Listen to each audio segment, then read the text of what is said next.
পহেলা বৈশাখ খাবেন না এই গজবের ইলিশ আর পান্তা ভাত? আমি তো ইলিশ আর পান্তা ভাত খাই মাঝে মাঝে। ইলিশ পান্তা মজা আছে, অনেক মজা। বাকি পহেলা বৈশাখী খাইতে হবে এটা গুনাহ। এটা কি গুনাহ? কি খুব বিষ বিষ লাগতেছে অন্তরে, না জ্বলতেছে মনে হয় কিছু দিন। জ্বলবে না, আকাম করবেন তো, আমি বললে তো একটু জ্বলবেই। আপনি আকাম করেন এতে দোষ নাই, আমি বলি কেন এটা দোষ না? মরাডারে মারো কেন, কয় লড়ে কেন? অন্তর এত নষ্ট হয়ে গেছে, ভালো কথা শুনতেও চায় না। চোখের চশমার আয়না কালো,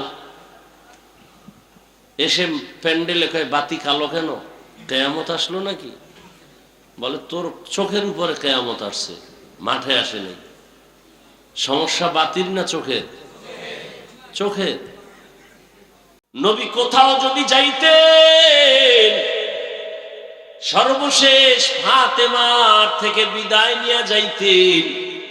আবার দাওয়াতের কাজ শেষ করে যখন রহমতের নবী বাসায় ঢুকতেন, সবার আগে ফাতেমার ঘর দিয়া তারপরে নবী বাসায় যেত।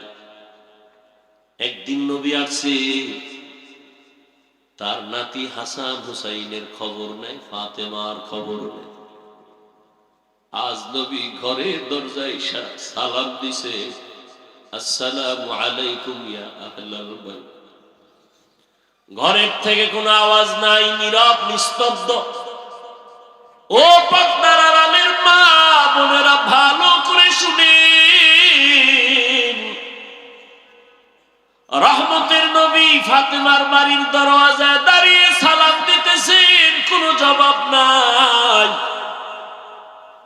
আবার আওয়াজ দিলেন, আসসালামু আলাইকুম ইয়া আহলাল বাইত। ও ঘরওয়ালা, দরজা খোল। এখনো কোনো আওয়াজ নাই। মায়ার নবী আবার পেরেশান হয়ে গেলেন, নাকি আমার নাতিও মারা গেল, না আমার ফাতেমাও মারা গেল। আবার আওয়াজ দিলেন, আসসালামু আলাইকুম ইয়া আহলাল বাইত। ঘর থেকে আওয়াজ আসতেছে ফাতেমার কচি কণ্ঠ। রহমতের নবী, ঘরের মধ্যে চুপচাপ বসে আছি, দয়া করে আজ দেখা দিয়েন না, আপনার সামনে দাঁড়াবার মতো কোনো কাপড় আমার নেই। রহমতের নবী কান্না করেন। রহমতের নবী একটা চাদর দিয়ে কয়, মা চাদর পরে আসো।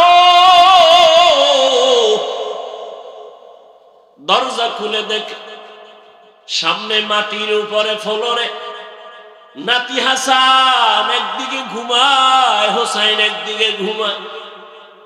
নানার কণ্ঠের আওয়াজ পাইয়া হাসান হুসাইন লাফ দিয়ে উঠে নানার গলা জড়ায় কাঁদে আর কয়, ও নানা, আম্মুর বিচার করো, আমাদের আজ খানা দেয় নাই, আমরা না খেয়ে কান্না করে করে মাটির মধ্যে পড়ে গেলাম। ফাতেমাও কাঁদে, হাসান কান্দে, নবীও কান্না করে। এমন করুণ হালাত। ফাতেমা রাদিয়াল্লাহু আনহা বলেন, রহমতের নবী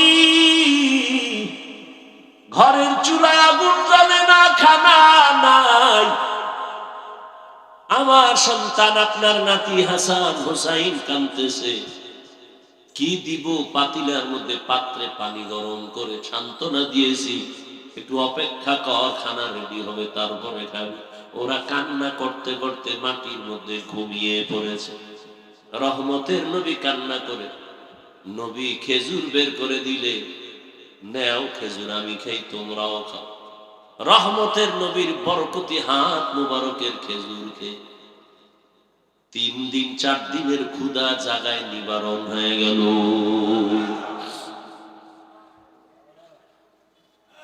আল্লাহ তাআলা বলেন, রহমতের নবী আসছেন মক্কা নগরীতে। মক্কার মানুষগুলো এখনো তাদের ওই চরিত্রের কোনো ভালো দিক এখনো আসে নাই। নবীও কাউকে কালেমার কথা বলেন না, নামাজের কথা, রোজার কথা বলেন না। সর্বশেষ আল্লাহ তাআলা কোরআন দিলেন। 40 বছরের পরে রহমতের নবী কোরআন পেয়ে দাওয়াতের কাজ শুরু করেন, আর মানুষকে বলে এক আল্লাহর ইবাদত করো, আল্লাহর কাছে মাথা নত করো, ইবাদত করো, মূর্তি পূজা ছেড়ে দাও।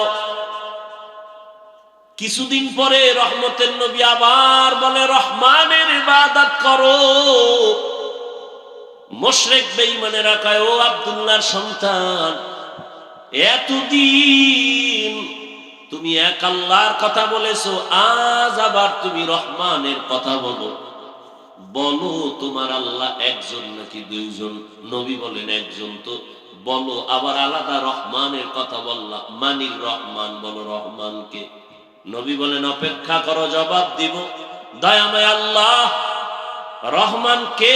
এই কথার জবাবে আর রহমান সূরা নিয়া কয়, জিবরাইল যাও রহমতের নবীর কাছে এই আয়াতগুলো জানায় দাও, আমি রহমানকে পরিচয় দিয়া দাও। আর রহমান আল্লামাল কুরআন খালাকাল ইনসান আল্লামাহুল বায়ান। রহমান হলেন তিনি, কোরআন শিক্ষা দিলেন যিনি। রহমান হলেন তিনি, মানুষ সৃষ্টি করলেন যিনি। এখানে বুঝার ব্যাপার। আল্লাহ বলেন আমি রহমান, কেমন? আগে কোরআন শিখাইয়া তারপরে মানুষ বানাইলাম। অথচ বাস্তবে দেখি তার উল্টা। আল্লাহ আগে আমাদের সৃষ্টি করেছেন, তারপরে আমরা বড় হয়ে কোরআন শিখেছি। এটাই তো বাস্তব। আমরা কি আগে কোরআন শিখছি? কিন্তু আল্লাহ কি বলেন? আর রহমান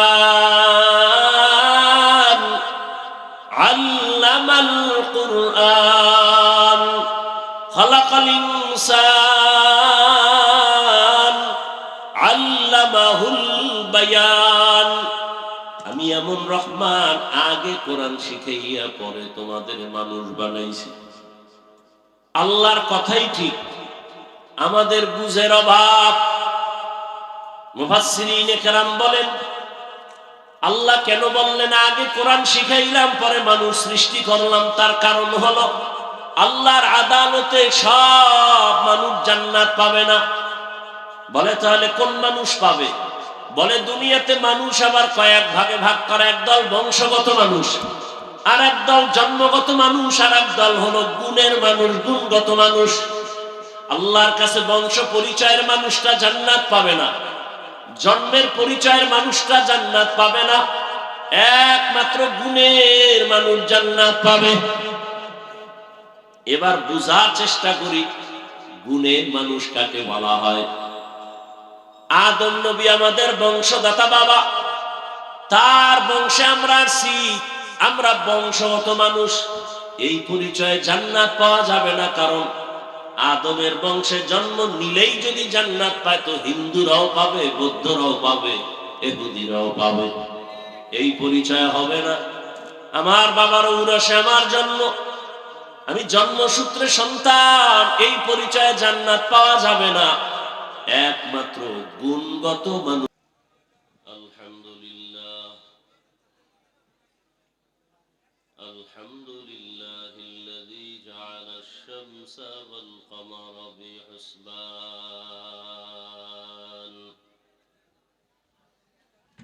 ওয়ান নাজমা ওয়াশ-শাজারা ইয়াসজুদান ওয়া ফাদ্দালা জামানান আলা জামান কামা ফাদ্দালা মাকানান আলা মাকান ওয়া ইনসানান আলা ইনসান ونشهد أن لا إله إلا الله وحده لا شريك له لا ضد له ولا ند له ولا مثل له ونشهد أن سيدنا وسندنا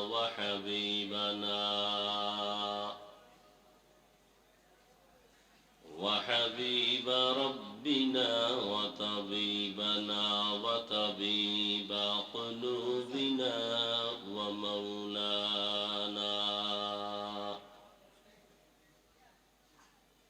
ومولانا محمدا عبده ورسوله اللهم صل على محمد وعلى آل محمد كما صليت على إبراهيم وعلى آل إبراهيم إنك حميد مجيد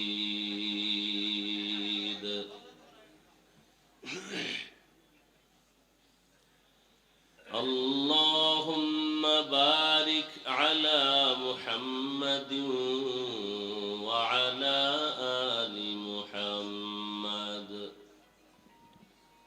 كما باركت على إبراهيم وعلى آل إبراهيم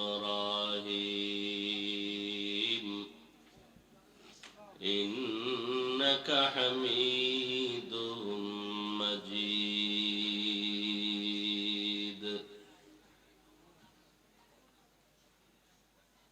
وبعد فأعوذ بالله من الشيطان الرجيم بسم الله الرحمن الرحيم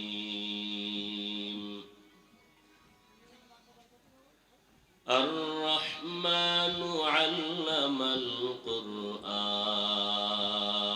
القرآن خلق الإنسان علمه البيان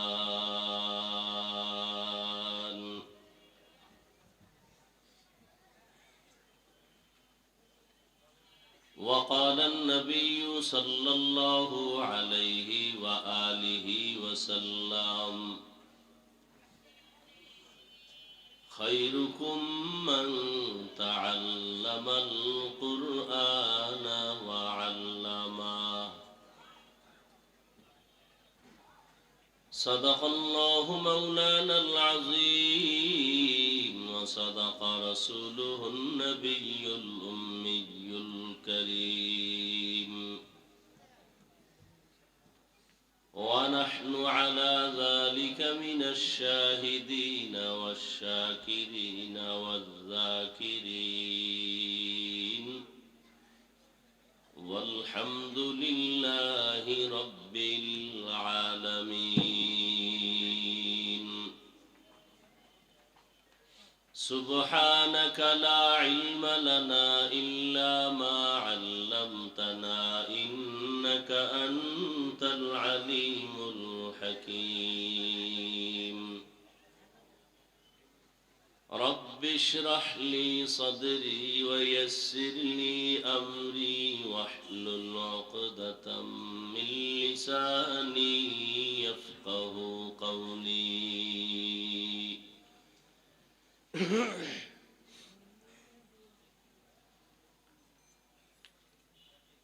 सूरज ने दिया अपनी शुआओं को ये पैगाम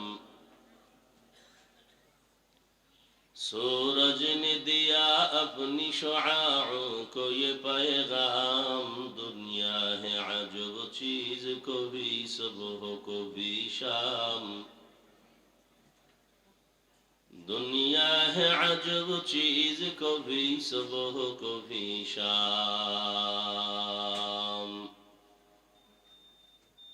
दुनिया में हो दुनिया का तलबगार नहीं हो, दुनिया में हो दुनिया का तलबगार नहीं हो। बाजार से गुजर हो खरीदार नहीं हो,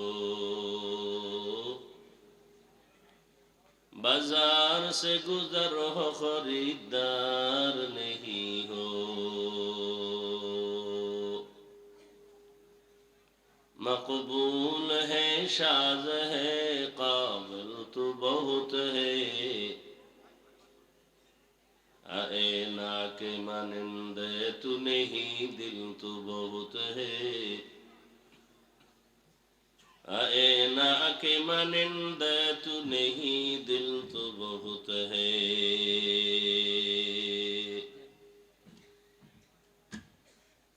অধ্যকার মাহফিল 11 এপ্রিল 2026। সভাপতি জনাব শহীদুল ইসলাম শহীদ সাহেব, হযরত উলামায়ে কেরাম, বিভিন্ন জায়গা থেকে আগত আল্লাহ পাকের আশিকিন, জাকিরিন, শাকিরিন, মুহিব্বিন, মুরব্বিয়ান এজাম, কলিজার টুকরা আমার সমবয়সী যুবক বন্ধুগণ, স্নেহের ছোট ভাই, পর্দার আড়ালে মা বোনেরা, দয়াময় রব্বুল আলামিনের দরবারে শুকর যে আল্লাহ আমাদেরকে সুস্থ রেখেছেন, আলহামদুলিল্লাহ। জীবনের এক অমূল্য সম্পদ আমাদের সুস্থতা। টাকা পয়সা বাড়ি গাড়ি অনেক কিছুই যদি থাকে আর আপনি অসুস্থ থাকেন, এ জীবনের কোনো দাম নেই। টাকা পয়সা বাড়ি গাড়ি না থাকলেও আল্লাহ যদি সুস্থ রাখেন, এর থেকে সুখের জীবন আর হতে পারে? আল্লাহ আমাদের সুস্থতাকে দায়েমান কবুল করেন। আমাদের মাঝে এখনো যারা অসুস্থ তাদেরকেও পূর্ণ সুস্থ করে দেন। আমাদের মাঝের থেকে যারা বিদায় নিয়ে কবরস্থ হয়ে আছেন, আল্লাহ তাদেরকে জান্নাত দান করেন। রমজানুল মুবারকের ঈদ, ঈদুল ফিতর, এর পূর্বে ও পরে যারা দুর্ঘটনায় হঠাৎ করে জীবন দিয়ে দিল, পানির মধ্যে, গাড়ির নিচে, যেই মৃত্যুর ঘটনাগুলো দেখে সহ্য করা যায় না, আল্লাহ তাদেরকে শহীদি মর্যাদায় জান্নাত দান করুন। আমাদেরকে আল্লাহ চলার পথে কুদরতের দ্বারা ইজ্জতের সাথে হেফাজতের ব্যবস্থা করুন।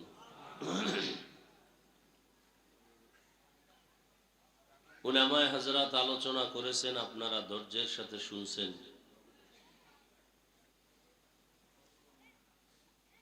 আমার আসতে একটু বিলম্ব হয়েছে, মূলত সংকট, গাড়ি নিয়ে আসা, তেলের সমস্যা, যুদ্ধের পরিস্থিতি কারণে এক পর্যায়ে নিয়ত করেছিলাম আজকে আর আসা হবেই না। মাগরিবের সময় ভিন্ন ব্যবস্থা করে এরপরে আসছি, রওনা দিয়েছি মাগরিবের নামাজের পরে ঢাকার থেকে। যদি গাড়ি না হতো তো আজকে আর আসতাম না।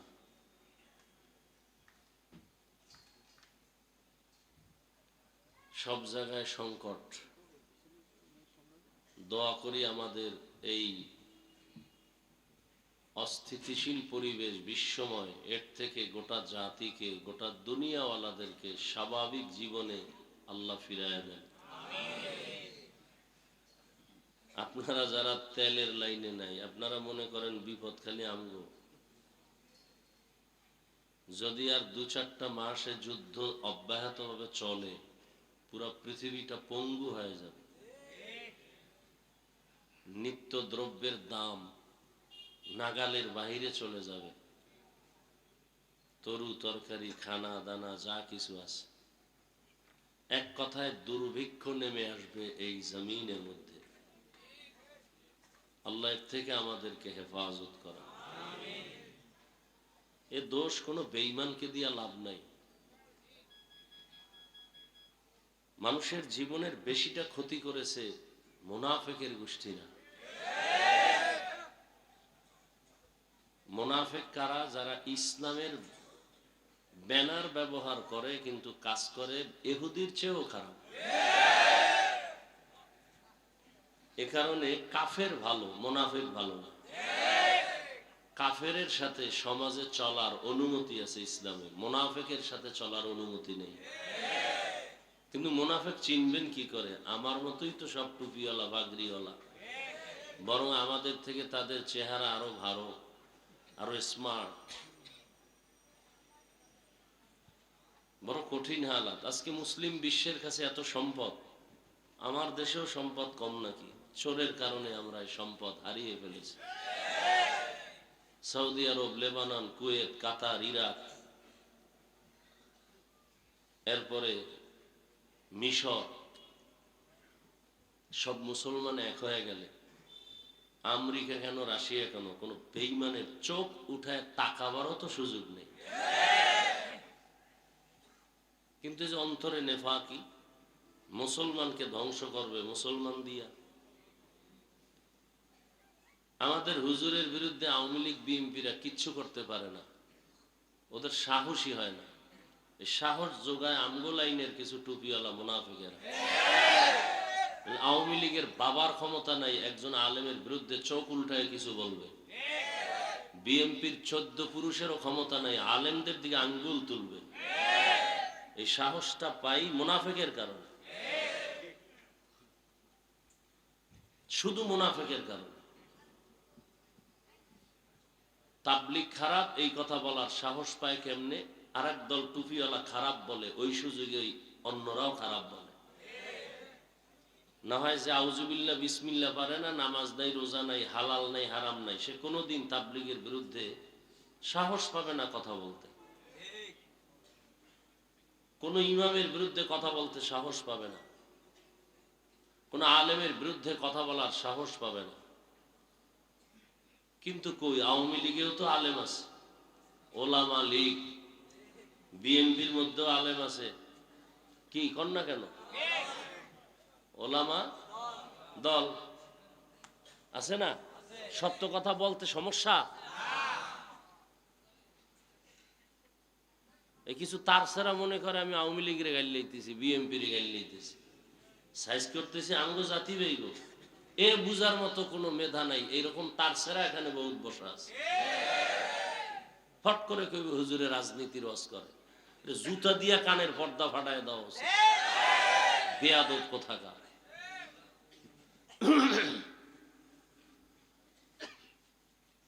আওয়ামী লীগ করে এরকম আলেম নাই? বিএনপির মধ্যে আলেম নাই? এরা কি ইসলামের জন্য ওই দল করে, না ক্ষমতার টাকার জন্য? এজন্য ১৫০০ বছর আগে রসুল বলে গেছেন, আলেম দেখলেই দৌড় দিও না, খবরদার। আলেম দুই ধরনের, দুনিয়াতে সব থেকে ভালো হবে একদল আলেম, আর সব থেকে খারাপ হবে একদল আলেম। আমাদের লাইনে খারাপ বক্তা নাই? নামাজও পড়ে না, বয়ান করে তাকওয়ার। গাড়ি তুইটাই টুপি খুইলা মোবাইলে ফেসবুকে মেয়ারাজ করে, জিয়ারত করে। নাই? হাদিয়া না পাইলে লাইক দেয়, আছে না নাই? এই আমার সাথে বেদবি করছে, আপনারা কোথায় আছেন দেখেন, নাইলে কমিটি সব রাতের ঘুমে মরে যাবে। লাইক দেয়। আর আমি লাইভ কি জিনিস বুঝি না।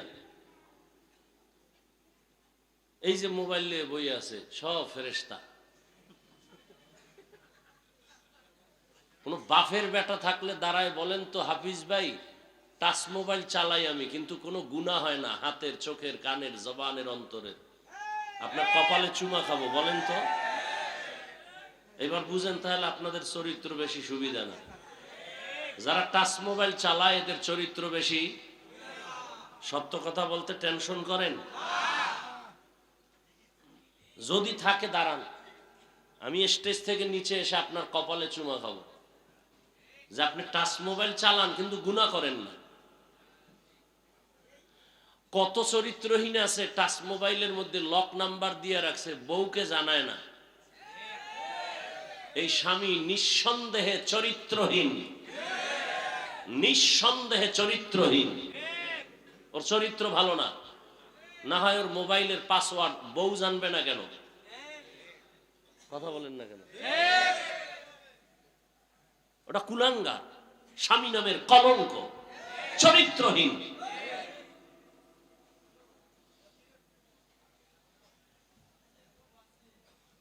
যেই স্ত্রী মোবাইলে লক নাম্বার রাখে, স্বামীকে জানতে দেয় না, ওই স্ত্রীটাও চরিত্রহীন। আল্লাহ হেদায়েত দান করুন। বসছেন বেহেশতের বাগানে, মোবাইলটা লইয়া করতেছেন কবিরা গুনাহ। বাহ, চান কপাল। হ্যাঁ, বসছেন বেহেশতের বাগানে। কেমন বাগান? রসুল বলেন বসার সাথে সাথে সব গুনাহ মাফ। কিন্তু চান কপাল্লারা মোবাইল নিয়ে ছবি উঠায়, করতেছে কবিরা গুনাহ, কবিরা গুনাহ, কবিরা গুনাহ। যারা মোবাইল নিয়ে ছবি তুলতেছে, পৃথিবীর কোন মুফতি সাহেবের বাবার ক্ষমতা নাই এই ছবি উঠানো হালাল বলার কোন সাহস আছে? স্পষ্টই ছবি তোলা হারাম, হাজার কোটিবার কবিরা গুনাহ হারাম।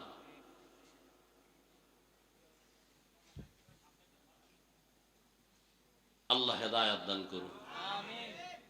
কিছু চালাক আছে, চালাক, অতি চালাক, শুধু চালাক না। কি চালাক? চালাক ভালো, অতি চালাক। অতি চালাকের আর এক নাম বেয়াদব। চালাক ভালো, কি ভালো না? অতি চালাকের আর এক নাম কি? বেয়াদব। এরা বলবে হাফিজ ভাই এত জোরে ফতুয়া দিলেন, এই যে এতগুলো ক্যামেরা বয়ে রয়েছে, এগো কিছু কর না। ও মনে করছে আমি বলদ, আমি এই প্রশ্নের উত্তর না যাই না বয়ানে বসছি। আল্লাহ হেদায়েত দান করুন। সংসার ধ্বংস হয়ে গেল এই মোবাইল। সন্তান মা বাবাকে জবাই করে, পেছনে কাজ করে মোবাইল। মা বাবা সন্তানকে হত্যা করে, ভাই ভাইকে জবাই করে, সহযোগিতায় কাজ করে কি? মোবাইল। ছাত্রদের লেখাপড়া ধ্বংস, কি কারণে? মোবাইল। চরিত্র শেষ, শারীরিক দুর্বলতা দিন দিন, হার্ট দুর্বল, চোখের পাওয়ার দুর্বল, কিডনি দুর্বল। কিসের কারণে? অথচ ডাক্তার দেখায় আমার কিডনি যেন নষ্ট না হয়, চোখ যেন নষ্ট না হয়, অথচ অনায়াসে আমাদের পুরো বডি নষ্ট হয়ে যাইতেছে। কিসের কারণে? এই খবরও নাই, অনেকে বিশ্বাসও করে না। কি বলেন আপনি? আমি হুজুর হয়ে বলছি তো, এই জন্য কানে ঢুকে না। গুগলে সার্চ দাও যুবকেরা, বাসায় গিয়া টাচ মোবাইল দেখলে শরীরের অঙ্গের কি কি ক্ষতি হয় সব বেরিয়ে আসবে। চিকিৎসা বিজ্ঞানী সব ওপেন থিওরি দিয়ে রাখছে যে কি কি অঙ্গের ক্ষতি হয়, চোখের কি ক্ষতি হয়, কানের কি ক্ষতি হয়, ব্রেনের কি ক্ষতি হয়। এই যে মোবাইল মাথার পাশে রাখে রাত্রে অনেকে ঘুমায়, মোবাইল ব্রাস্ট হয়ে যায়, মোবাইল ব্রাস্ট হয়ে আগুন লেগে মাথা নষ্ট। কারণ এটার মধ্যে একটা ম্যাগনেট আছে। এই যে বাড়ির ছাদের উপরে টাওয়ার লাগায় মোবাইলের, আছে না নাই? দেখবেন যত ঠাড়া পড়ে বিজলি সব ওই টাওয়ারে টানে। 3 কিলোমিটার যত বিজলি হবে সব টাওয়ারে টানবে। এবং এই টাওয়ারের আশেপাশে যারা থাকবে ওদের ব্রেন নষ্ট হবে, দিন দিন ঘাটতি হবে, ব্রেন ভারবে না। এটা আমার আব্বার কথা, এ তো চিকিৎসা বিজ্ঞানীদের থিওরি। যত আধুনিকতা তত মরণ ফাঁক। ফ্রিজ আসছে, খাওয়ার ভিটামিন গজবে লাগছে। ফ্রিজ আসছে, খানার ভিটামিন কি হয়ে গেছে? কথা বলেন না কেন? এটি লেখেন। ফ্রিজের যত ভাত আছে, ভাত ফ্রিজে রেখে যদি আপনি খান, 100 না ওভার 100 চ্যালেঞ্জ, আপনার কোনোদিন ডায়াবেটিস হবে না। এই ভাতে ওজন বাড়তে পারে কিন্তু ডায়াবেটিস হবে না। এবার বুঝেন যে ফ্রিজ কি পরিমাণ ভিটামিন আপনাকে সাপ্লাই দিতেছে। ফ্রিজে ভাত রাখবেন, এটা যদি আপনি গরম করে খান বা ঠান্ডা খান, পেটও ভরবে কিন্তু কোনো ডায়াবেটিস হবে?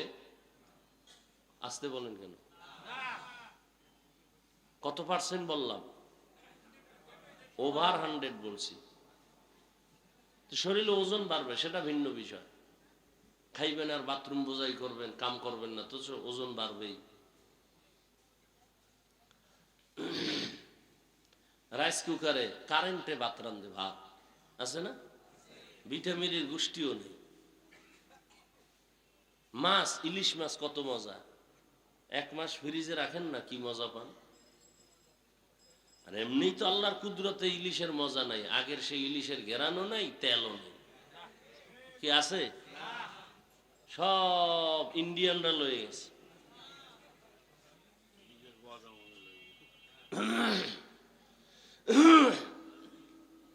পহেলা বৈশাখ খাবেন না এই গজবের ইলিশ আর পান্তা ভাত? আমি তো ইলিশ আর পান্তা ভাত খাই মাঝে মাঝে। ইলিশ পান্তা মজা আছে, অনেক মজা। বাকি পহেলা বৈশাখী খাইতে হবে, এটা গুনাহ। এটা কি গুনাহ? কি খুব বিষ বিষ লাগতেছে অন্তরে, না জ্বলতেছে মনে হয় কিছু দিন। জ্বলবে না, আকাম করবেন তো, আমি বললে তো একটু জ্বলবেই। আপনি আকাম করেন, এতে দোষ নাই, আমি বলি কেন এটা দোষ না? কয় মরাডারে মারো কেন, কয় লড়ে কেন। অন্তর এত নষ্ট হয়ে গেছে, ভালো কথা শুনতেও চায় না। চোখের চশমার আয়না কালো, এসে প্যান্ডেলে কয় বাতি কালো কেন, কেয়ামত আসলো নাকি? বলে তোর চোখের উপরে কেয়ামত আসছে, মাঠে আসে নাই। সমস্যা বাতির না চোখের? চোখের। তাবলিগ ভালো, পীর মুরিদি ভালো, কওমি মাদ্রাসা ভালো, আলেম ওলামা ভালো, যারা ভালো বলে না এদের অন্তর খারাপ।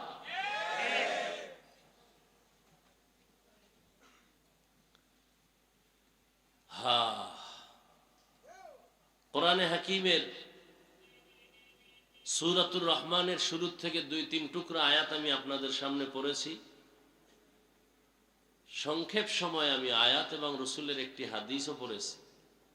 তরজমাটা বলে কিছু ব্যাখ্যা আপনাদেরকে শোনাবো, যদি আপনাদের ধৈর্য থাকে। উঠা বসা করলে আমি আস্তে মোনাজাত দিয়ে নেমে যাব, কারণ জোর করে বয়ান শোনাবার জন্য আল্লাহ আমাদেরকে পাঠায় নাই। লা ইকরাহা ফিদ্দিন, জোর করে কাউকে নামাজি বানানো যাবে না, বানাইলে সওয়াব হবে না। জোর করে কাউকে কালেমার রশি গলায় দেয়া যাবে না, দিলেও কোনো সওয়াব। যে দাড়ি রাখবে না তাকে জোর করে দাড়ি রাখানো যাবে না, রাখাইলে সওয়াব। তাহলে কি করা যাবে? শুধু বুঝানো যাবে। এই ওয়াজ মাহফিল শুধু বুঝাইতেছি, এটা করলে লাভ, এটা করলে ক্ষতি, এই বুঝিয়ে দিতেছি। তাবলীগওয়ালাদেরও একই কাজ। তবে ভাষা হয়তো কারোটা একটু নরম, কারোটা গরম, মানুষ হিসাবে সেক্ষেত্রে ক্ষমা চাই, আল্লাহর কাছেও ক্ষমা চাই, আপনাদের কাছেও ক্ষমা চাই। মানুষ হতে পারি না, মানুষ হতে পারলে তো যারা মানুষ হইছিলেন এগুলো বয়ান লাগে নাই। চট্টগ্রামের পটিয়া থানার মেইন কেন্দ্রে একটি মাদ্রাসা আছে, বিশাল বড় জামিয়া ইসলামিয়া পটিয়া মাদ্রাসা। ওই মাদ্রাসার বাণী প্রতিষ্ঠাতা মুফতি আজিজুল হক রহমতুল্লাহ আলাইহি, এরা মানুষ ছিলেন। স্টেজে বসে নাহমাদুহু বললেই পুরো ময়দানের মধ্যে একটা কিয়ামতের আলামত শুরু হয়ে যায়। এরা ছিলেন মানুষ, এদেরকে দেখলেই জাহান্নামী মানুষগুলো জান্নাতের পথে আসার জন্য পাগল হয়ে যেত। আমরা মানুষ হইতে পারি নাই, বক্তা হয়েছি ঠিক, মাওলানা হয়েছি এটাও ঠিক, মানুষ হতে পারি নাই। মানুষ বড় ভিন্ন জিনিস। মানুষকে আবার বয়ান করব কেন? দেখেন, আমরা মানুষ, মুসলমান, আপনার আমার আল্লাহ এক, নবী এক, কোরআন এক, কাবা এক, ধর্ম এক, কালেমা এক, কি না আলাদা? অথচ আমি দাড়ি রাখি, আপনি দাড়ি রাখতেই চান না।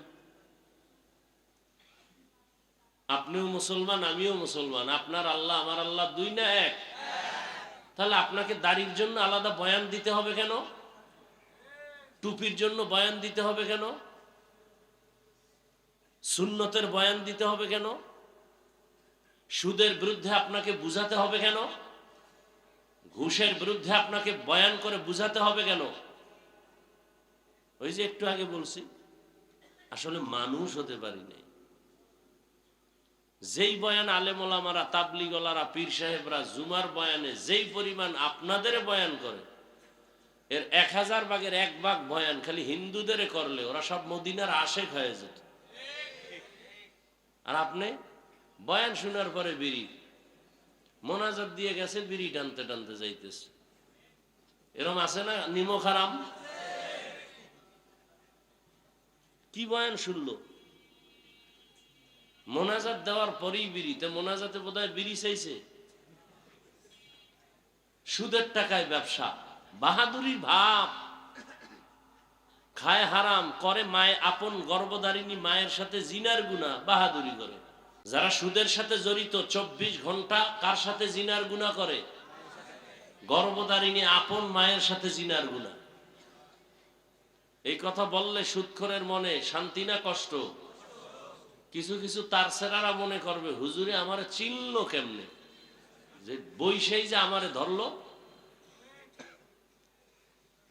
চিন্তা করছে সুদ খাওয়া হালাল না হারাম?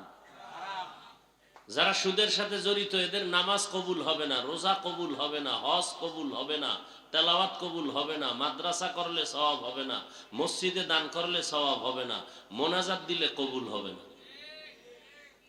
আরো শুনবেন, তওবা না করে মরলে চিরস্থায়ী জাহান্নাম। কয়দিনের জন্য জাহান্নাম? হ্যাঁ, এটি লিখে রাখেন। এটি কেউ বলবে না, বলার সাহস নাই, বলতেও পারবে না, কারণ শিয়ালের হাতে মুরগি আমানত। আমি বলে গেলাম, আমি চিন্তা করছি একদিন আসছি, আর জীবনে না আইলাম। আইসি যেহেতু জনমের মতো বলে যাই। কিন্তু মসজিদে আগামী জুমায় যদি এই বয়ান চলে, সূর্য ডুবার পরেই নোটিশ আসবে, ইমাম সাহেব 1 মাসের ছুটি। বলবে কেন?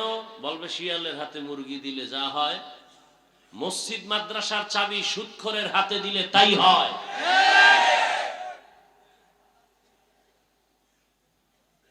আল্লাহ হেদায়েত দান করুন। সুদখোরের মতো নিকৃষ্ট মানুষ দুনিয়াতে নাই। কয়েকটা সুদখোরের নাম লেখা ধান খেতে রাখলে ওই ধান খেতে আর পোকা আসে না। এবার বুঝেন ওরা কেমন দামি।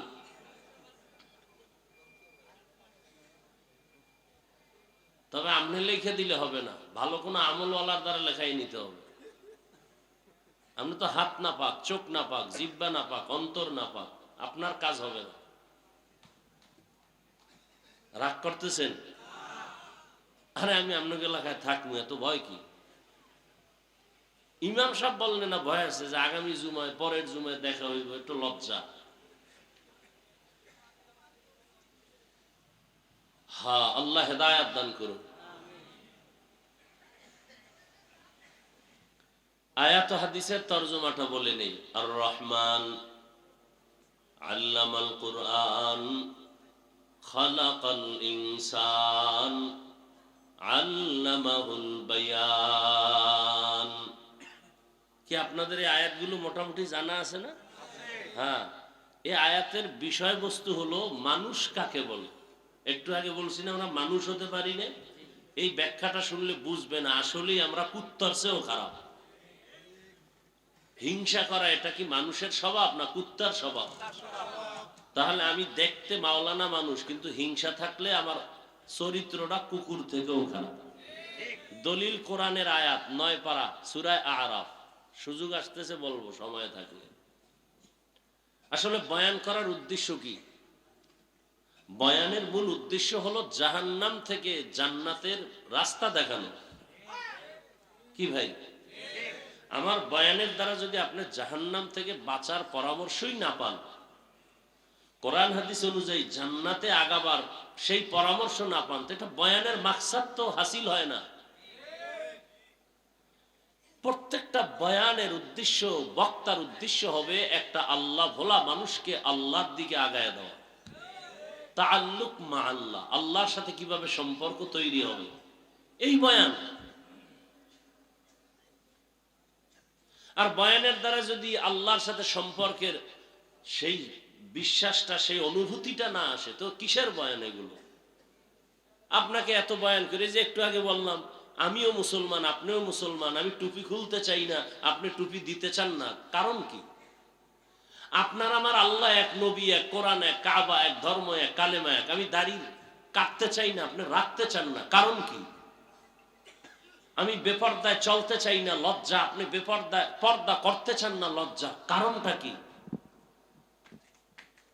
আপনাকে টাকা দিব 500 টাকা, আপনি টুপি পরেন, এরপর কেমন তোর টাকা তুই খাইয়া মর, টুপি দিব না, মাথা গরম। আর আমাকে যদি বলে তোমাকে চেয়ারম্যান এমপি বানাবো, তুমি টুপি আর দাড়ি কেটে ফেলো, বলবো পৃথিবী দিয়া দাও, তারপরও দাড়ি কাটবো না। বিষয়টা কি? বিষয় কি? বিষয় কিচ্ছু না। ধোঁয়ার গন্ধ আসে কেন?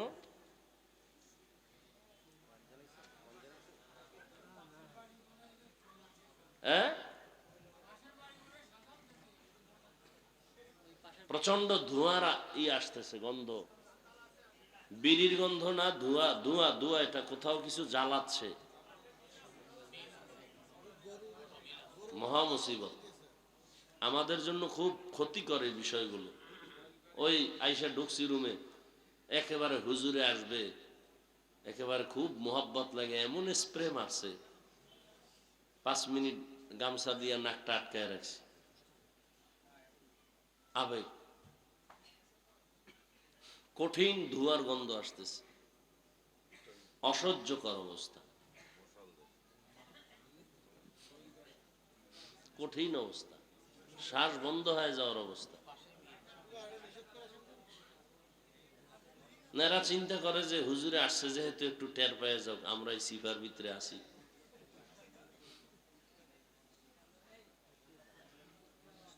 কতটা ক্ষতিকর এগুলো। ফ্যান দিলে দিতে হবে সামনে থেকে, সামনে থেকে এদিকে দিতে হবে, তাও আস্তে দিতে হবে, জোরে না। আবার এই তো আর এক মেশিন ছাড়লেন আওয়াজ দিয়ে, বন্ধ করেন।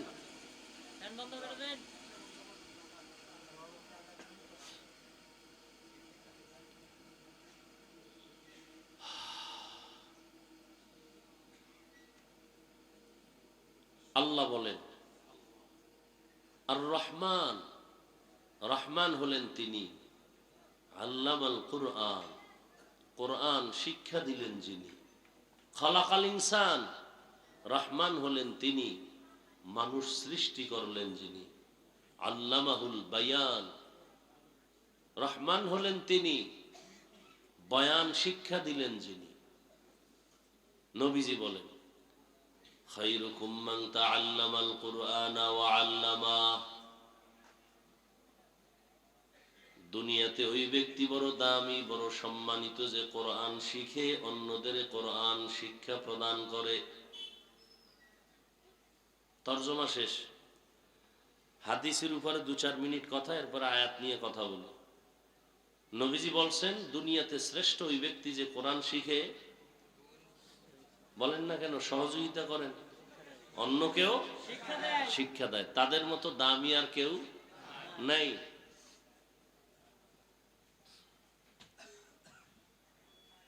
এটার দ্বারা কি মাকসাদ, কি উদ্দেশ্য কি, খুব খেয়াল করুন।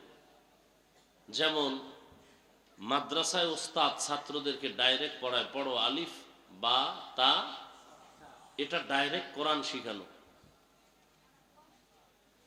এই ওস্তাদের যেমন মূল্য, ছাত্রের যেমন শ্রেষ্ঠত্বের মূল্য, ঠিক তেমনি ভাবে যারা কোরআনের ব্যাখ্যা শিখায়, যেমন এখানে কোরআন হাদিসের বয়ান হবে, আপনারা শিখবেন, আমরা 2-4টি কথা বলবো, এটাও ওই হাদিসের মিসদাক অনুযায়ী শ্রেষ্ঠ মজলিস।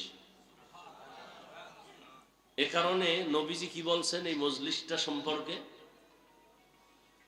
নবীজি বলেন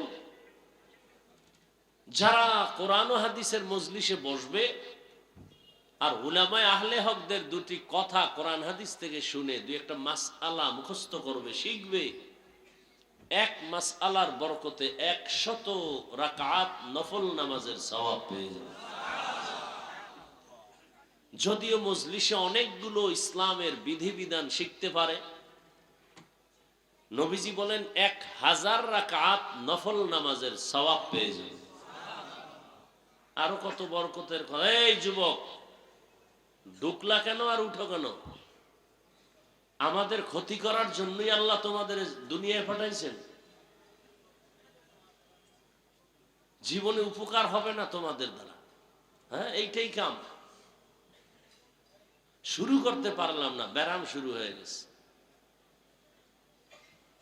তা তো বৃষ্টি হয় ভালো ছিল, তুফান টুফান হয়ে যাইতো, ঘুমাইতাম বাসায়। মানুষের কোনো নিয়ামতের কোনো কদর নেই।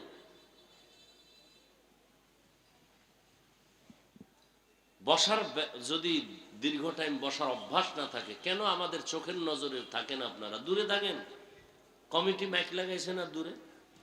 আপনাদের ব্যারামওয়ালাদের জন্যই তো এত দূরে মাইক লাগানো, যে বহু দূরে বসে বিড়ি টানবেন আর ওয়াজ শুনবেন, ফজর নামাজ না পড়ে ঘুমাবেন, খালাস। আমাদের সামনে আসবেন, বসবেন, আবার ডিস্টার্ব কেন করবেন? অন্যের ক্ষতি কেন করবেন বলেন? কত মানুষ বসে বয়ান শুনতেছে, আপনি উঠে গিয়ে কতটা ডিস্টার্ব করেন।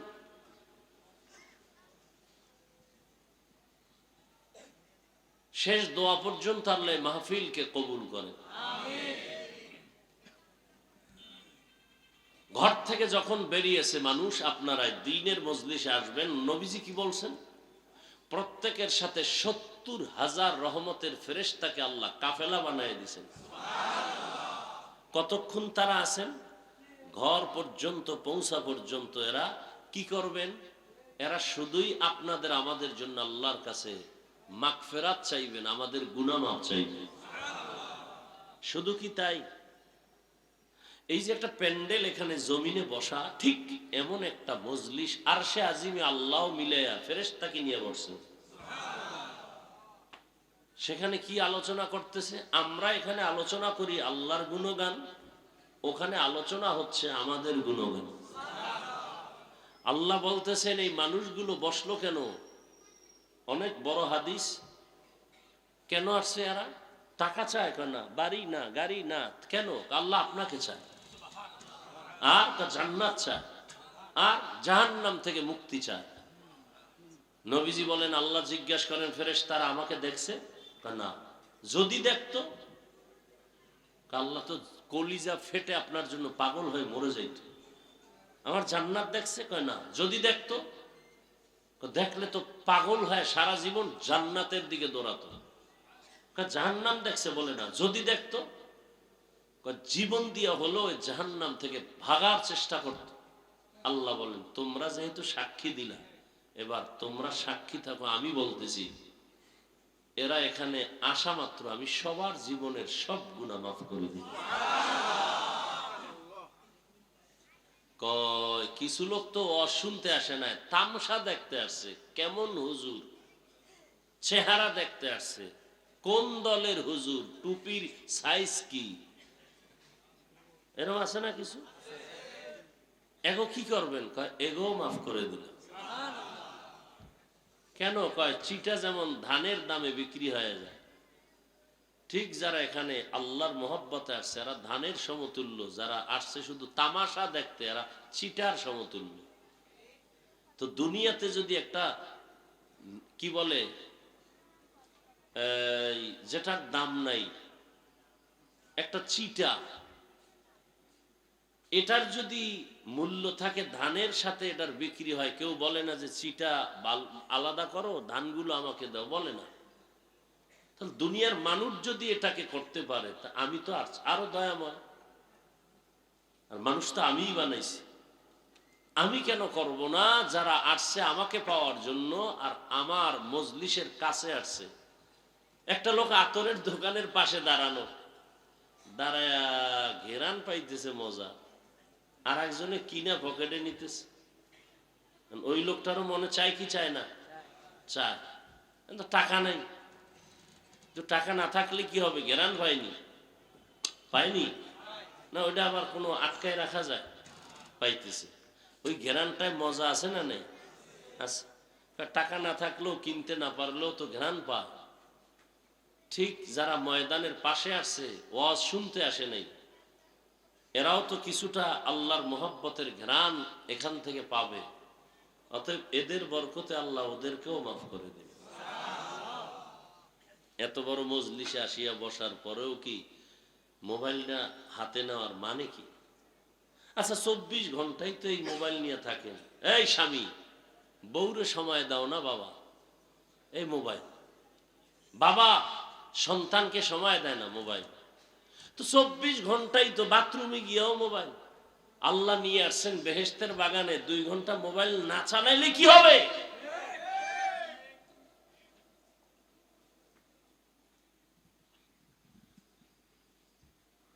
সবসময় তো মোবাইল নিয়ে থাকেন। বেহেশতের বাগানে 1-1.5 ঘন্টা মোবাইল হাতে না আনলে কি হবে, কি ক্ষতি হবে বলেন?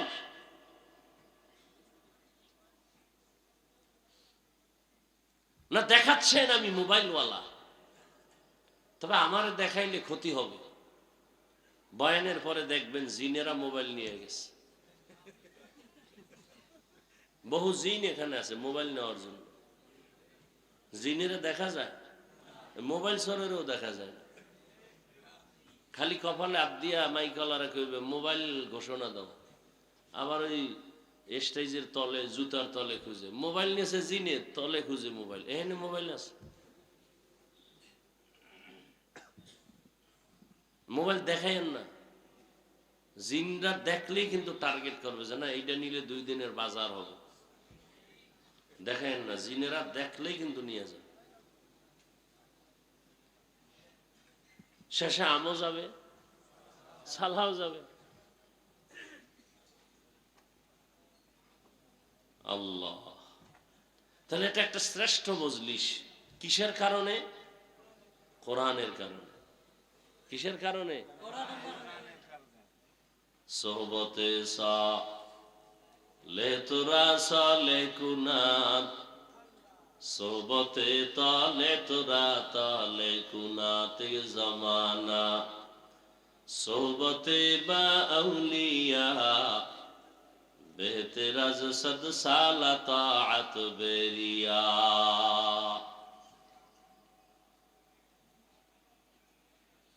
কোরআনের বরকতে এত সম্মান,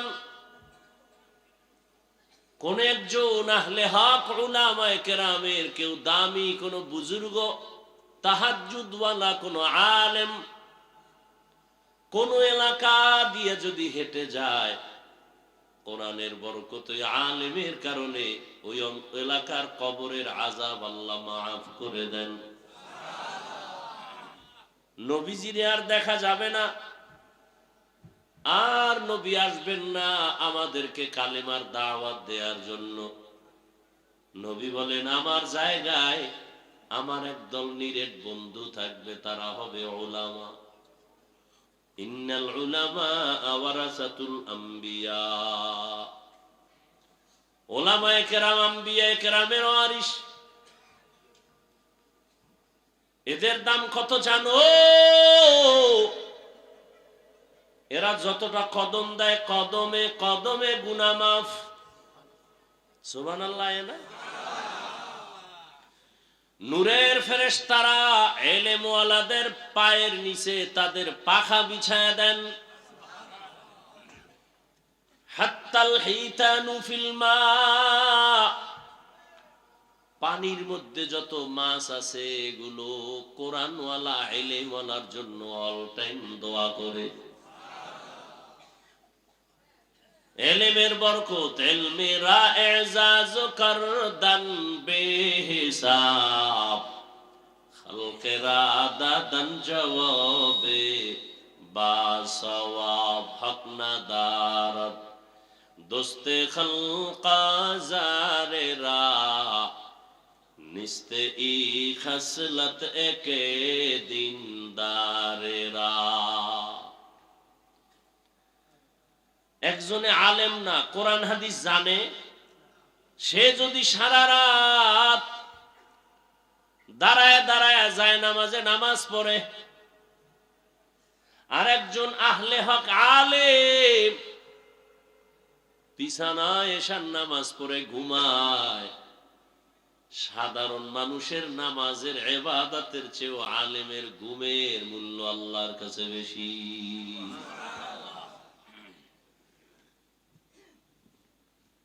হা, কত মর্যাদা! কিয়ামত পর্যন্ত এই জাতিকে জান্নাতের পথ দেখাবে একমাত্র উলামায়ে আহলে হক। আর কোনদিনে জমিনে আবু বকর, ওমর, ওসমান, আলী আসবেন না। বড় বড় আউলিয়া আব্দুল কাদের জিলানী, খাজা মাইনুদ্দিন চিশতি আজমিরি, ইমাম গাজ্জালী আর আসবেন না। ইমাম আবু হানিফা আসবেন না। ফাকিহুন ওয়াহিদুন, কি হাদিসটা কি? আসাদ্দু ফাকিহুন ওয়াহিদুন, একজন ফকিহ কোরআন হাদিস রিসার্চ করে মাসআলা বের করেন।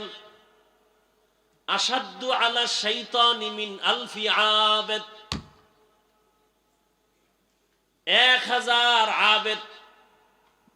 কয় হাজার? আবেদ বুঝেন তো, খালি ইবাদত করে কিন্তু এলেম নাই। 1000 আবেদের থেকেও একজন ফকিহ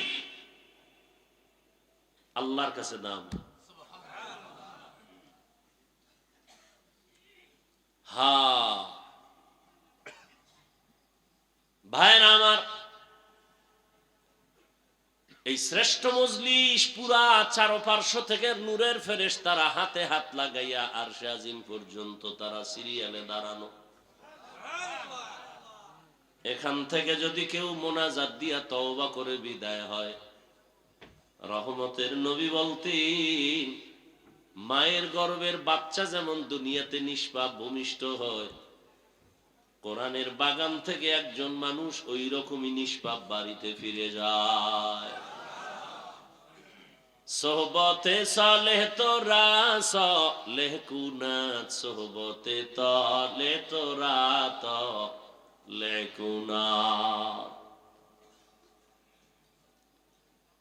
আল্লাহ রসুল বলেন যারা কোরআন শিখে, যারা শিখায় তারা দামি। শুধু তাই না, একজন আলেম কোরআনের হাফেজ এই মাদ্রাসায় পড়ে 5 ওয়াক্ত নামাজ বা জামাত আদায় করেন, কিন্তু গরিব, শীতের পোশাক কেনার টাকা নাই, বাবা খানার টাকা দিতে পারে না। এই ছেলেটা কোরআন পড়ে আর একজনে খানা দেয়, আছে না? মশারি কিনে দেয়, কিতাব কিনে দেয়, জামা কিনে দেয়। কত টাকাওয়ালা আছে বলে একজন ইতিম সন্তানকে আমি আলেম বানানোর খরচটা মাসে মাসে দিব, দাও মাদ্রাসায় পড়াও। ওই কোরআনের হাফেজটা আলেম হইয়া আল্লাহর থেকে যে পুরস্কার পাবে, ওরে টাকা দিয়া খানা দিয়া সহযোগিতা করে যে আলেম বানানোর পেছনে সহযোগিতা করলো, ওই একজন সহযোগী খানা খাওয়ানেওয়ালা হাসরের ময়দানে ওই হাফেজে কোরআনের সমপরিমাণ পুরস্কার পেয়ে জান্নাতে যাবে। হাদিসে পাকে আর এক ঘটনা আছে, হাসরের ময়দানে আল্লাহ পাকের আদালতে একজন আর ফয়সালা হবে, জাহান্নামে যাও, কোনো আমল নাই। ফেরেশতা এর হাতে হ্যান্ডকাপ লাগায় দেও, এর আমল নাই, কোন নেক আমল, জাহান্নামে পাঠায় দাও। ফেরেশতারা যখন হাতে হ্যান্ডকাপ লাগাইয়া জাহান্নামের দিকে যাবে, এই আসামি বারবার পেছনে ফিরে তাকাবে। আল্লাহ বলবেন ফেরেশতারা দাঁড়াও, এই বান্দাটা বারবার পেছনে তাকায় কেন? ফেরেশতারা বলেন আল্লাহ আপনি জানেন, আমরা জানি না। আল্লাহ বলবেন আমি অবশ্যই জানি, ওই বান্দা বারবার পেছনে তাকাইয়া অপেক্ষায় আছে, আমি রবের একটু দয়া তার উপরে হয়নি, ও চায় আমি একটু দয়া করিনি। আচ্ছা দাঁড়াও তো দেখি তো কোনো দয়া করার লাইন আছে। নবীজি বলেন আল্লাহ বলবেন ফেরেশতাদের আমল নামাটা একটু তল্লাশি করো, দেখো কোনদিন কোরআন শিখছেনি। আমল নামা তল্লাশি দিয়ে দেখবে কোনোদিন কোরআন হাতেও নেয় নাই। না, আল্লাহ নেয় নাই, কোরআনের সাথে সম্পর্ক নাই। আচ্ছা দেখো তো, কোরআন ওয়ালা যারা, তাদের সাথে একটু সম্পর্ক আসেনি? দেখো এমন একজনের সাথে মহব্বত আছে কিনা যে আলেম। ফেরেশতারা আমল নামা তল্লাশি করে দেখবে, এমন কোনো পরিচয় নাই, জীবনে আলেমের সাথে মুসাফাও করে নাই। আল্লাহ কইবে এবার শেষবারে একটা জারা দাও। কি বলবে? দেখো এই বান্দার সাথে এমন কোন বন্ধু আছে নি যে বন্ধুর সাথে আলেমের মহব্বত আছে? ফেরেশতারা তল্লাশি দিয়ে দেখবে, হ্যাঁ এই বান্দার একজন বন্ধু আছে, ওই বন্ধুর সাথে আলেমের সম্পর্ক। আল্লাহ বলেন আজকে তো সুপ্রিম পাওয়ার নিয়ে আমি আল্লাহ বলছি, আমি রহিম নামের দরজা খুইলা রাখছি, রহমান নামের দরজা দিয়া, ওই সূত্রে টান দিয়া আলেমের মহব্বতের সূত্রে আমি তাকে জান্নাতি বানায় দিলাম। আতিনা ফি দারে দুনিয়া না হাসান, আতিনা ফি দারে উকবা না হাসান, ইয়া গিয়াসাল মুস্তাগীসিন ইহদিনা লফতিখারা বিল উলুমে ওয়াল গিনা, হর গরিদে নেকো তু তৈয়ার হে, जो न मंगे उससे तू बेजार है। আলেমের এত সম্মান কিসের কারণে বলেন? কোরআন। এ কারণেই তো রহমতের নবী দুনিয়াতে আসছেন। কোন জায়গায় বলতে পারবেন নবীজি আসছেন দুনিয়াতে? কোন জায়গায়? আপনাকে যশোরে? কোথায়? মক্কা নগরীতে আসছেন আমার রহমতের নবী। কেমন অবস্থা যখন মক্কার মানুষ ছিল চরিত্রহীন, লম্পট, এতটাই খারাপ, নারী পুরুষ একসাথে উলঙ্গ হয়ে বাইতুল্লাহ তাওয়াফ করে। কি বলবেন সুবহানাল্লাহ? এটা আবার ধাক্কা দিতে হবে না? কি শুনলেন জীবন বড় ওয়াজ।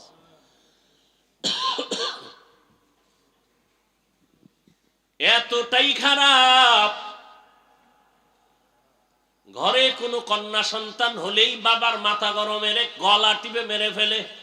নারী সমাজের বোঝা, নারী দেখতে পছন্দ লাগে না। কন্যা হলেই বাবার মাথা নত হয়ে যায়, সমাজে মুখ দেখাবো কেমনে।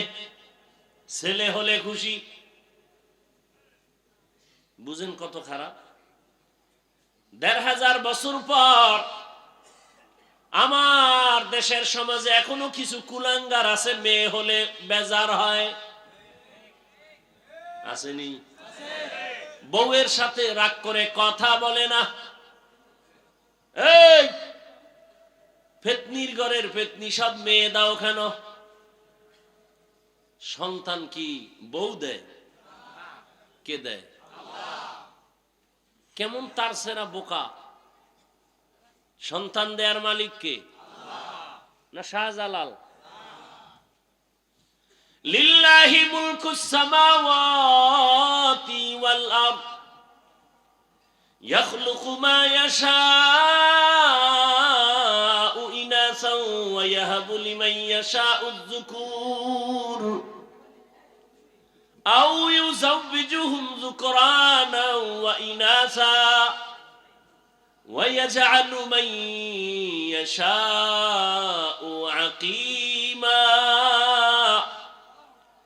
ইন্নাহু আলিমুন কাদির।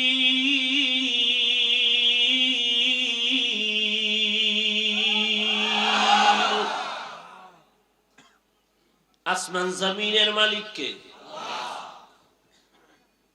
খালি মানুষের পাওয়ারের মালিক জনগণ, এটা আল্লাহর কাছে নাই। হ্যাঁ, যদি কেউ বলে সব ক্ষমতার মালিক জনগণ, কে? সব ক্ষমতার মালিক কে? আহা, অতুইজ্জু মান তাশাউ ওয়া তুযিল্লু মান তাশাউ বিয়াদিকাল খায়র ইন্নাকা আলা কুল্লি শাইইন কাদির।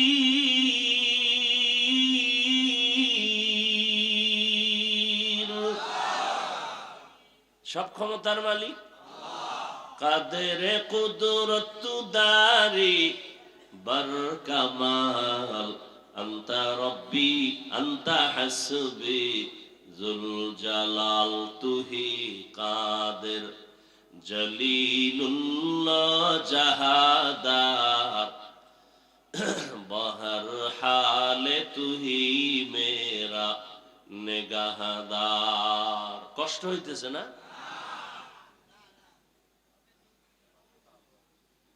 ভাই আপনার দাওয়াত, বলে আলহামদুলিল্লাহ। আপনার বাড়ি? কয় নাউজুবিল্লাহ। জিন্দেগি মে বন্দেগি তু করনা হে, जिंदगी में बंदगी तू करना है, जिंदगी बे बंदगी शर्मिंदा है, जिंदगी बे बंदगी शर्मिंदा है। दुनिया में हो दुनिया का तलबगार न हो,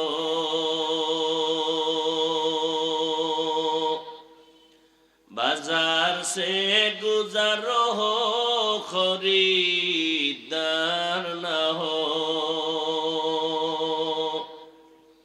ये दुनिया एक मिसल कागज फूल है, ये दुनिया एक मिसल कागज फूल है, जिंदगी में बंदगी तू करना है, जिंदगी बे बंदगी शर्मिंदा है, जिंदगी बे बंदगी शर्मिंदा है, जिंदगी में बंदगी कुन बंदगी, बंदगी बे जिंदगी शर्मिंदगी। আল্লাহ তাআলা বলেন, রহমতের নবীকে আমি হেদায়েতের বার্তা নিয়ে পাঠিয়ে দিলাম। মক্কার মানুষ এতটা খারাপ, কন্যা পছন্দ করে না, গলা টিপে মেরে ফেলে। কন্যা সমাজের বোঝা। অথচ আল্লাহ বলেন, সন্তান আমি দেই, কাউকে ছেলে দেই, কাউকে মেয়ে দেই, কাউকে দোনোটা দেই, কাউকে কোনোটাই দেই না। রহমতের নবী বলেন, আমার একটা ছেলেও নাই, আমি 4 কন্যার বাবা। ও দুনিয়ার কন্যাওয়ালার বাবারা, শুকর আদায় করিও। যদি একটা কন্যা পাও, শুকর আদায় করো, তুমি একটা জান্নাতের মালিক হয়ে গেছো। 2টো কন্যা যদি পাও, শুকর আদায় করিও, তুমি 2 জান্নাতের মালিক। কন্যা হলে লাভ না ক্ষতি?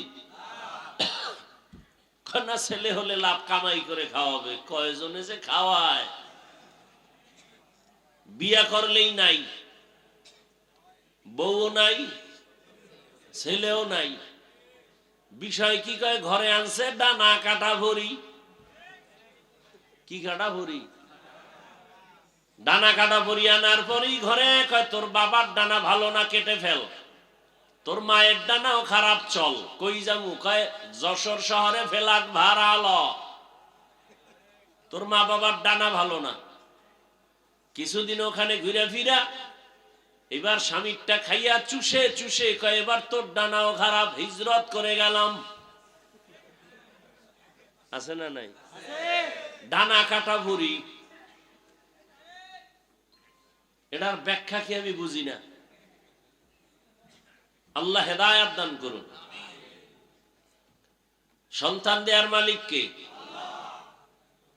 ছেলেকে দেন, মেয়েকে দেন, দোনোটা কে দেন? কোনোটাও দেন না, ক্ষমতা কার? আর আপনি স্লোগান দেন ছেলে হোক মেয়ে হোক, দুটোর বেশি নয়, একটা হলে আরো ভালো হয়, না হইলে আরো ভালো। আহা, কপাল পুড়েছে আমার, আল্লাহর জাতির কসম। ইসলাম রহমতের নবী, নারীর মর্যাদা যে পরিমাণ বাড়িয়েছে, দুনিয়াতে কোন ধর্মে নারীর মর্যাদা বাড়ায় নাই। সব ধর্মে নারীর উপরে করেছে জুলুম, ইসলাম নারীর দিয়েছে অধিকার, নারীর সম্মান। এটা না বুঝার কারণে আমগো কিছু মারা রাস্তায় নেমে বলে আমগো অধিকার আদায় করতে চাই। কেমনে কয়? পুরুষ মাটি কাটবে আমরাও কাটবো, অধিকার আদায় করুন। আল্লাহ হেদায়েত দান করুন। একটা সন্তান, কন্যা সন্তান বাবার ঔরসে থাকবে, সম্মান, বাবা তার রক্ষণাবেক্ষণ করবে। মেয়েটা বিয়া দেওয়া পর্যন্ত কোনো চাপ দেওয়া যাবে না, কষ্ট দেয়া যাবে না। স্বামীর ঘরে যাবে, স্বামী তার লালন পালনের ভরণ পোষণের দায়িত্ব নিবে, স্ত্রী কোথাও কষ্টের কাজ করবে না। আবার যখন বৃদ্ধা হয়ে যাবে, সন্তান মায়ের খেদমত করবে। আল্লাহর ইবাদতের পরে মায়ের খেদমত। ওয়া কাযা রাব্বুকা আল্লা তা'বুদু ইল্লা ইয়াহু ওয়া বিল ওয়ালিদাইনি ইহসানা। আল্লাহর ইবাদতের পরে মা বাবার সাথে ইহসান করো হে সন্তান। ধমক দিয়ে মা বাবার সাথে কথা বলবা না, এমন কোন আচরণ করবা না যে মা কষ্ট পেয়ে বলবে আহ বা ও। আল্লাহ হেদায়েত দান করুন। এরে আমার কলিজার যুবক, মা বাবার দোয়া ছাড়া কসম আল্লাহর জীবন সফল কারো হবে না। তুমি জানো না ওই মা কত রাত ঘুমাতে পারে নাই, তোমাকে আমাকে ঘুম পাড়াইতে গিয়া নিজে ঘুমায় নাই। কি কষ্ট জীবনে মাকে দিয়েছো। মা বাবা শীতের দিন কষ্ট করেছে, তুমি জানো না। কত বাবা ছিল গরিব, মনে চাই ইলিশ মাছ দিয়া খানা খাবে, টাকার অভাবে মাছ কিনতে পারে নাই। মা ফল খাবে, টাকা নাই, কিনতে পারে নাই। আজ টাকাওয়ালা সন্তান, তোমার ঘরের ফ্রিজে কত মাছ কত ফল, কিন্তু কি লাভ হবে?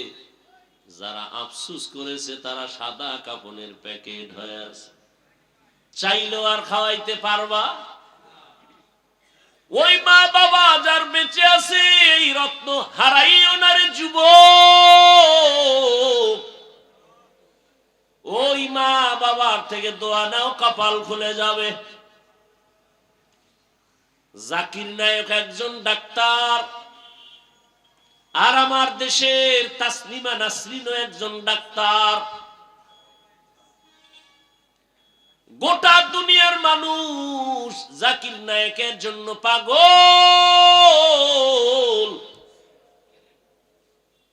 টাকার গরমে, ক্ষমতার গরমে।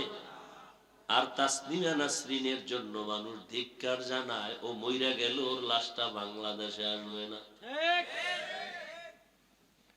ভাইরা আমার, আল্লাহ তাআলা বলেন, রহমতের নবীকে দুনিয়ায় যখন আমি পাঠাইলাম, মক্কার অবস্থা বড় খারাপ। এতটা করুন ওই মক্কার মানুষের চরিত্র এত খারাপ। কন্যা সন্তান পছন্দ করে না। কন্যা হলে বাবা পাগল। কত বাবা আপন কন্যাটার গলা টিপে দুনিয়াতে পাথর চাপা দিয়া মেরে ফেলেছে।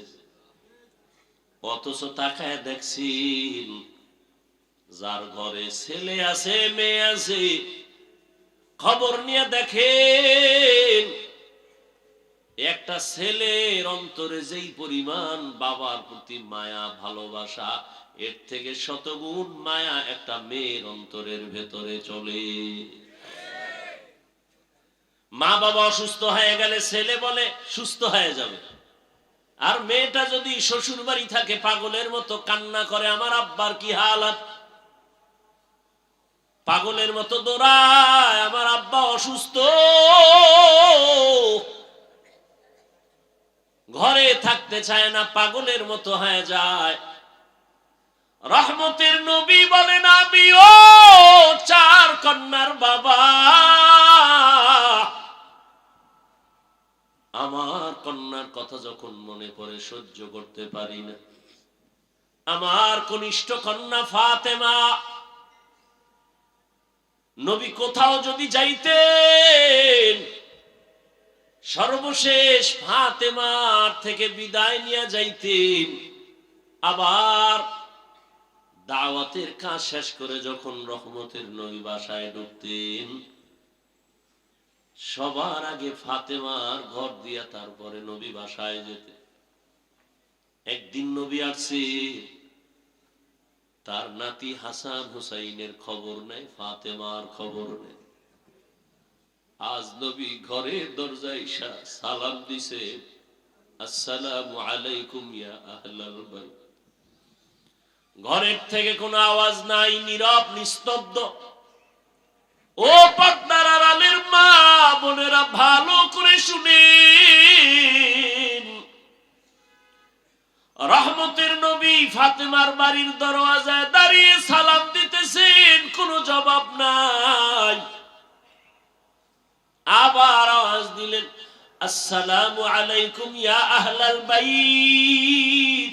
ও ঘরওয়ালা, দরজা খোল। এখনো কোনো আওয়াজ নাই। মায়ার নবী আবার পেরেশান হয়ে গেলেন, নাকি আমার নাতিও মারা গেল, না আমার ফাতেমাও মারা গেল। আবার আওয়াজ দিলেন, আসসালামু আলাইকুম ইয়া আহলাল বাইত। ঘর থেকে আওয়াজ আসতেছে ফাতেমার কচি কণ্ঠে। রহমতের নবী, ঘরের মধ্যে চুপচাপ বসে আছি, দয়া করে আজ দেখা দিয়েন না, আপনার সামনে দাঁড়াবার মতো কোনো কাপড় আমার নেই। রহমতের নবী কান্না করেন। রহমতের নবী একটা চাদর দিয়ে কয়, মা চাদর পরে আসো। দরজা খুলে দেখে সামনে মাটির উপরে ফ্লোরে নাতি হাসান একদিকে ঘুমায়, হোসাইন একদিকে ঘুমায়। নানার কণ্ঠের আওয়াজ পাইয়া হাসান হুসাইন লাফ দিয়ে উঠে নানার গলা জড়ায় কাঁদে আর কয়, ও নানা, আম্মুর বিচার করো, আমাদের আজ খানা দেয় নাই, আমরা না খেয়ে কান্না করে করে মাটির মধ্যে পড়ে গেলাম। ফাতেমাও কাঁদে, হাসান কান্দে, নবীও কান্না করে। এমন করুন হালাত। ফাতেমা রাদিয়াল্লাহু আনহা বলেন, রহমতের নবী ঘরের চুলায় আগুন জ্বলে না, খানা নাই। আমার সন্তান আপনার নাতি হাসান হুসাইন কাঁদতেছে, কি দিব? পাতিলার মধ্যে পাত্রে পানি গরম করে সান্ত্বনা দিয়েছি, একটু অপেক্ষা কর, খানা রেডি হবে তারপরে খাবে। ওরা কান্না করতে করতে মাটির মধ্যে ঘুমিয়ে পড়েছে। রহমতের নবী কান্না করে, নবী খেজুর বের করে দিলে, নেও খেজুর, আমি খাই তোমরাও খাও। রহমতের নবীর বরকতি হাত মুবারকের খেজুর খেয়ে 3 দিন 4 দিনের ক্ষুধা জাগায় নিবারণ হয়ে গেল।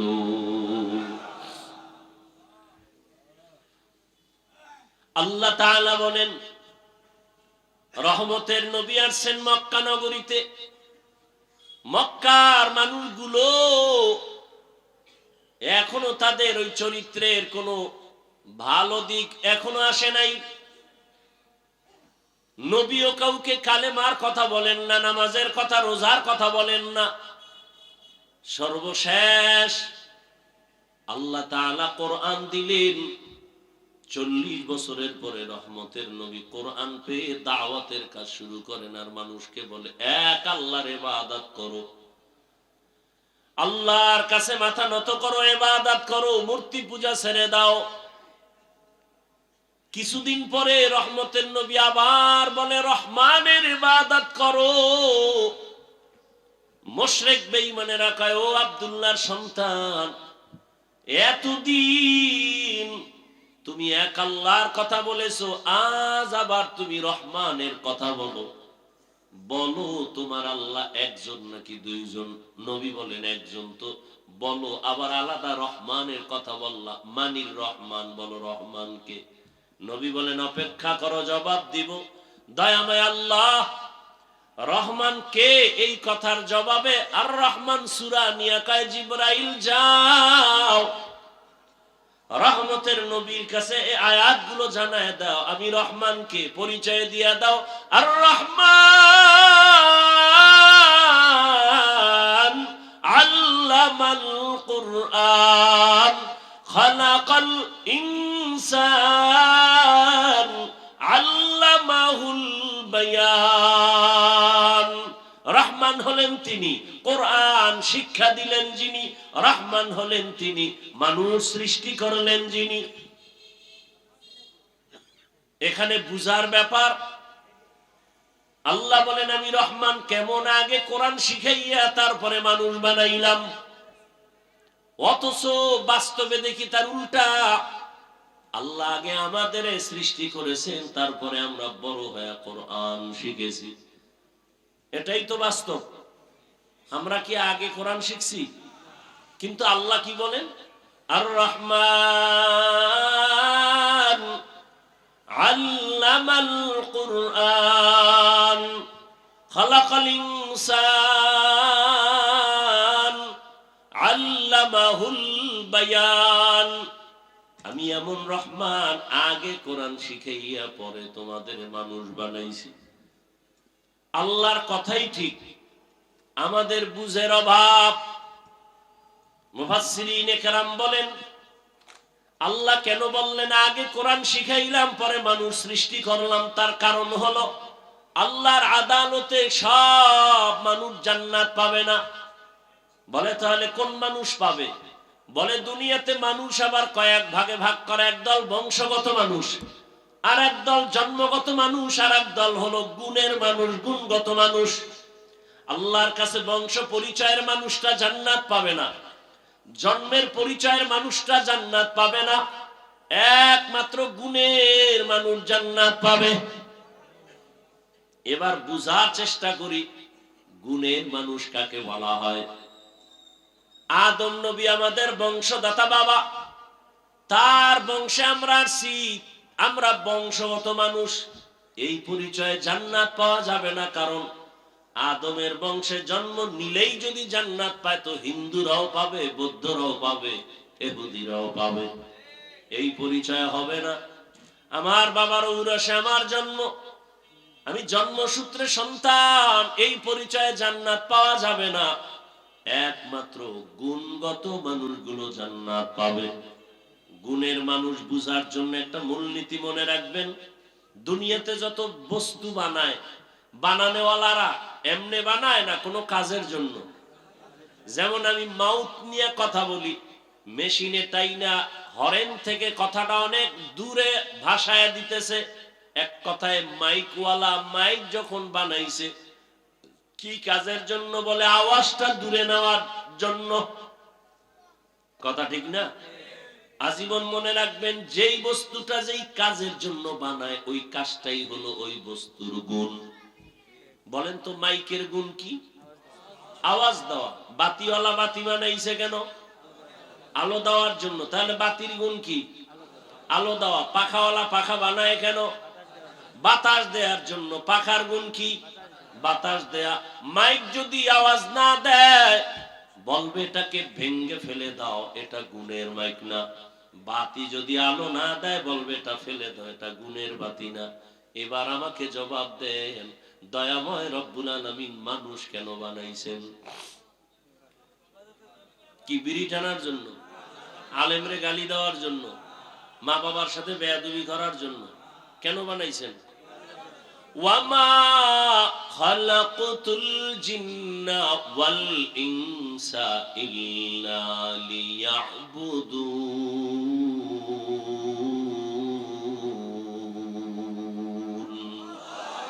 মা খালাকতুল জিন্না ওয়াল ইনসি বাখা জুজ ইবাদত নিস্তে মাকসুদ আজ্জাহা। দয়াময় আল্লাহ মানুষ বানাইছেন ইবাদতের জন্য। কোন কাজের জন্য? ইবাদত। অতএব মানুষের গুণের নাম হলো ইবাদত। আল্লাহ ইবাদতের জন্য মানুষ বানিয়েছেন। ভালো করে খেয়াল করেন, তাহলে মানুষের গুণের নাম। এখন এই ইবাদতটা কি মন গড়া না কোনো নিয়ম আছে? আছে, আছে।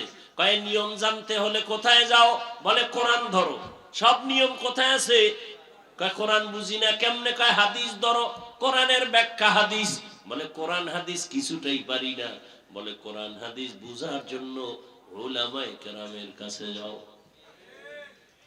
উলামায়ে কেরামের থেকে কোরআন হাদিসের ব্যাখ্যা যাই না, নিয়ম অনুযায়ী ইবাদত করলে তুমি গুণের মানুষ। গুণের মানুষ হলেই তুমি বিনা হিসাবে জান্নাতি। হাদিস কোরআন বুঝতে হলে লাগবে উলামা। তাহলে সব কথার মূল কি? কোরআন হাদিস না বুঝা ইবাদত হয় না। ইবাদত না করলে গুণের মানুষ। গুণের মানুষ না হলে জান্নাত কপালে আসবে। এদিকে ইঙ্গিত করে আল্লাহ কয়, কোরআনের মাধ্যমে ইবাদত করিয়া যারা গুণের মানুষ হবে তারা জান্নাতি। আল্লাহ বলেন, এদিকে ইঙ্গিত করে বললাম আমি আগে মানুষ বানাই নাই, আগে কোরআন শিখায় তারপরে মানুষ বানাইছি। ও আল্লাহর বান্দারা, এই গুণের মানুষ তৈরি হওয়ার ফ্যাক্টরির নাম হলো মাদ্রাসা। সারা দুনিয়ার বেঈমান আর মুনাফিকরা পাগল হয়ে গেছে, মাদ্রাসা তালা লাগাও, মাদ্রাসা বন্ধ করো। কি এবার শিখবে কি? শিখবে স্কুলে কি? সরায়াতে অজাগর, সরায়াতে আফা।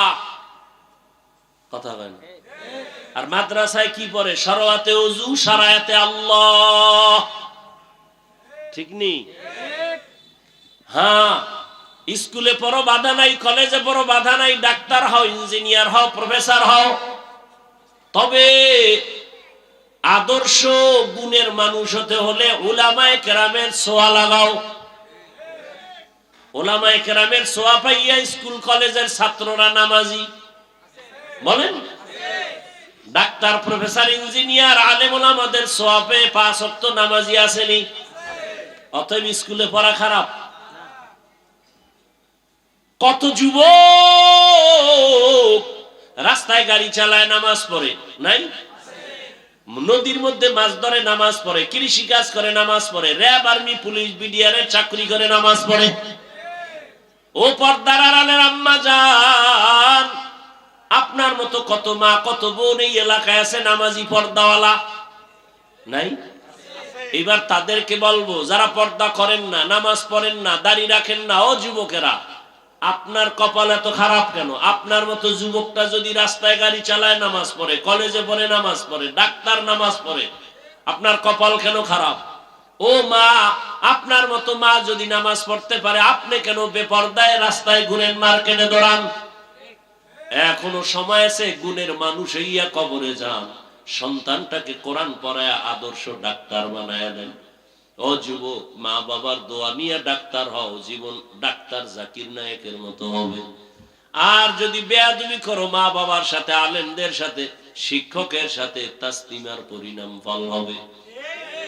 এখনো সময় আছে, তওবা করো। মনে মনে আল্লাহকে বলো, আর নামাজ ছাড়বা না, দাড়ি কাটবা না, বেপরদায় চলবা না, মা বাবার দোয়া, শিক্ষকের দোয়া, উলামায়ে কেরামের দোয়া নিয়ে চলবা, নবীর আদর্শ মেনে চলবা।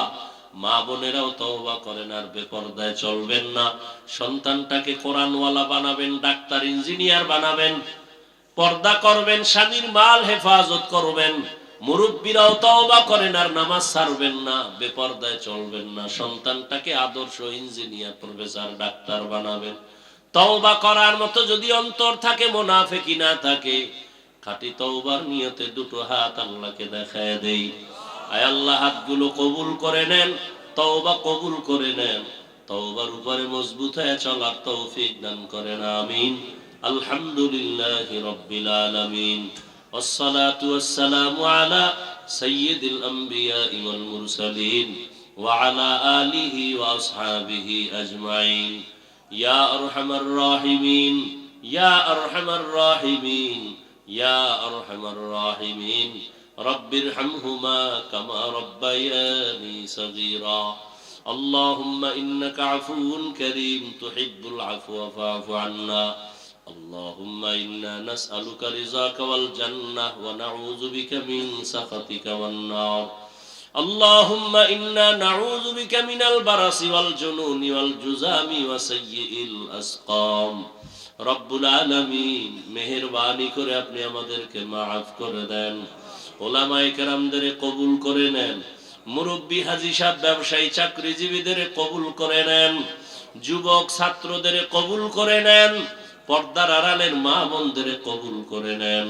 মাদ্রাসা কবুল করে নেন, এলাকাবাসীকে কবুল করে নেন। আয় আল্লাহ, গুনাহমুক্ত তওবাওয়ালা জীবন দান করেন। আয় আল্লাহ, আয়োজনকারী, সহযোগিতাকারী, দান সদকাকারীদের কবুল করে নেন।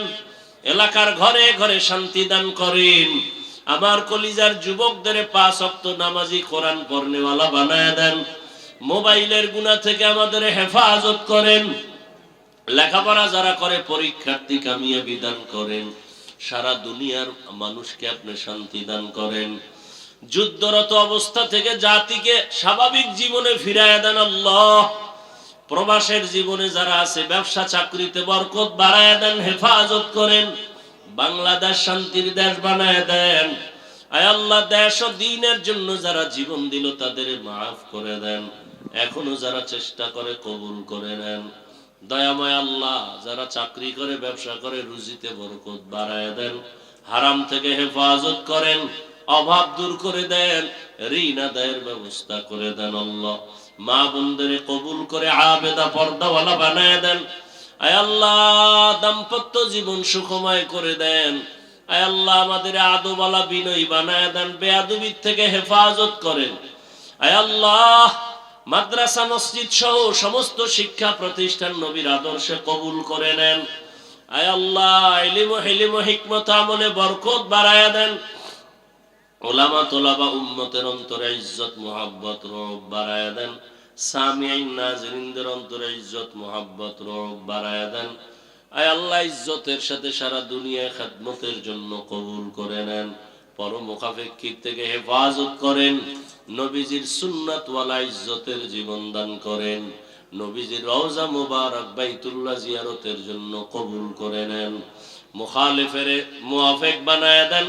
জাহিরি বাতিনি দুশমনের মোকাবেলায় বিজয় দান করেন। আয় আল্লাহ, সাবিরিন, শাকিরিন, জাকিরিনদের অন্তর্ভুক্ত বানায় দেন। আয় আল্লাহ, আমানতের যথাযথ হক আদায়ের তৌফিক দান করেন। আয় আল্লাহ, মাদ্রাসার খেদমত করি আসাতেজায়ে কেরাম, তালিবুল ইলমদের আমানতদার, মুখলিস, বিনয়ী বানায় দেন। দায়ী ভাবে যা প্রয়োজন কুদরতের দ্বারা ব্যবস্থা করে দেন। আয় আল্লাহ, মেহেরবানি করে নবীজির রওজা, বাইতুল্লাহ জিয়ারতের জন্য কবুল করে নেন। আয় আল্লাহ, আমরা যারা হাত তুলেছি, জানি না কারা ইয়াতীম, বাবা নাই, অনেকের মা নাই। মেহেরবানি করে সবার কবর জান্নাত বানায় দেন। যারা বেঁচে আছেন, হায়াত বাড়ায় দেন। অসুস্থ যারা, কুদরতের দ্বারা সুস্থ করে দেন। আওয়াজে কথায় রুহানিয়াতে স্পষ্টতা, রব বাড়ায় দেন। আয় আল্লাহ, চলার পথে ইজ্জতের সাথে হেফাজত করেন। আমাদের জানমাল, স্ত্রী, পরিবার, সন্তান কুদরতের দ্বারা হেফাজত করেন। আয় আল্লাহ দীর্ঘ নেক হায়াত দান করেন। নবীজির মুহাব্বতে আমাদের দোয়া কবুল করে নেন। সাল্লাল্লাহু তাআলা আলা খাইরি খালকিহি মুহাম্মাদিন ওয়া আলিহি ওয়া আসহাবিহি আজমাইন বিরহমাতিকা ইয়া আরহামার রাহিমিন।